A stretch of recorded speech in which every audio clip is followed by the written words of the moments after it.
Alors, bonjour les amis, j'espère que vous allez bien. Moi, je vais très bien par la grâce de Dieu. Bienvenue à notre émission. Si j'ai pu le faire, c'est que toi aussi tu peux le faire. Et avant d'entamer cette émission, j'aimerais déjà vous dire merci. Merci pour votre amour, merci pour vraiment votre attention sur cette émission. Merci de laisser des commentaires, merci de donner vos impressions, merci de partager, merci de liker, merci vraiment pour tout ce que vous faites. Et je pense qu'ensemble avec Dieu, nous allons y arriver. Alors aujourd'hui, nous allons aborder un thème aussi important que tous les autres thèmes que nous avons eu déjà sur cette plateforme. Et il s'agit de la relation frère et sœur, entre frères et sœurs. Voilà, donc on va dire que c'est une rubrique famille, relation frère et sœur. Et nous voyons que très souvent dans nos amitiés, lorsque les amitiés sont assez profondes, sont assez solides, on a tendance à dire cette personne n'est plus mon ami, c'est mon frère, c'est ma soeur. Donc le mot même frère et sœur, c'est vraiment quelque chose dans la pensée de Dieu qui devait vraiment venir sceller des liens forts entre des personnes. Mais nous constatons que parfois nos relations frères et sœurs sont très catastrophiques, parfois à cause du vécu, parfois à cause des histoires de famille et d'autres situations que nous pouvons traverser dans les familles. Et l'un des exemples qui me marque dans la Bible, c'est l'exemple de Ésaü et son frère Jacob. Voilà, et nous allons voir que lorsque leur maman Rebecca était enceinte, déjà elle a eu un message du Seigneur qui lui a dit que dans son ventre il y avait deux nations et qu'il y a un qui allait vraiment supplanter l'autre. Donc le plus petit allait supplanter le plus grand.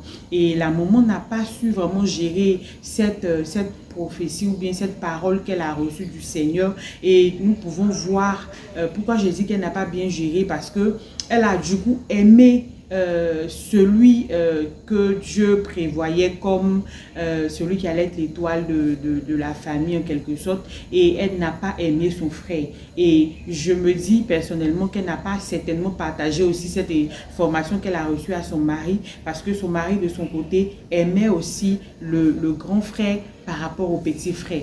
Donc déjà on peut voir que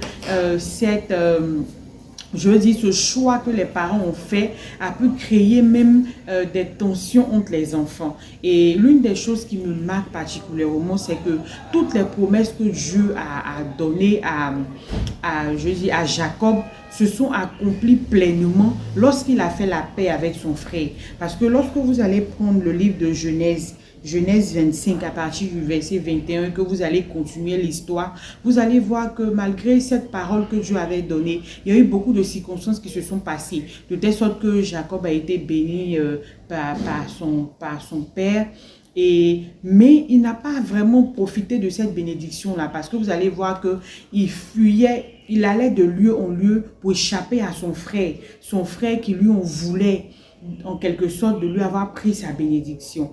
Vous voyez. Mais la chose qui me marque le plus, c'est que lorsque une fois son frère le pourchassait, et finalement, lorsque Jacob a fini de lutter avec l'ange pendant la nuit, le lendemain, lorsqu'il a revu son frère, nous pouvons voir que quand les deux se sont réconciliés, c'était comme si Jacob avait maintenant cette latitude-là de profiter de toutes ces paroles de bénédiction qui étaient sur sa vie. Parce qu'en temps, il était pourchassé par son frère.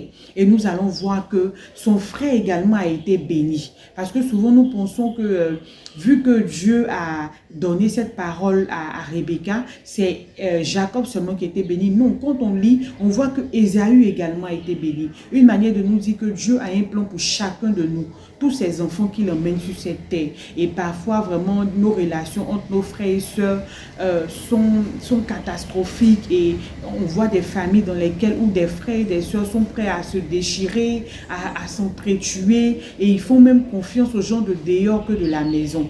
Je ne connais pas ton histoire, je ne sais pas ce que tu traverses, mais je veux dire, peut-être qu'avec tes frères et sœurs, même si vous vous réconciliez, cette confiance-là ne pourra plus être. Mais déjà, en tant que parent, il faut que tu puisses aussi apprendre par la grâce de Dieu à communiquer à tes enfants que vraiment, entre frères et sœurs, il y a vraiment un pouvoir lorsqu'on s'entend. Il y a vraiment cette force-là et que toi, tu puisses donner des valeurs à tes enfants pour que eux à leur tour, ils puissent véritablement être des frères soudés et montrer, même si tu reçois une prophétie pour dire que l'autre sera au-dessus d'une telle, ça ne veut pas dire que l'autre sera maudit, sera rejeté de Dieu. Non, ça veut simplement dire que Dieu est en train de te prévenir qu'il y a l'un qui aura une destinée assez particulière. Mais n'empêche que l'autre également sera béni. Et nous avons vraiment cette responsabilité en tant que parents, en tant que futurs parents, de pouvoir avoir ça à cœur pour que Dieu nous donne vraiment tout ce qu'il faut pour pouvoir donner une éducation qui va permettre à nos enfants d'être des frères et sœurs qui s'aiment. Et je prie vraiment qu'à travers, cette émission, Dieu puisse encore restaurer des relations frères et sœurs. Dieu puisse vraiment permettre à ce que nous puissions comprendre que ce n'est pas parce qu'on est frères qu'on n'aura pas des différends. Il peut arriver qu'on aura des différends.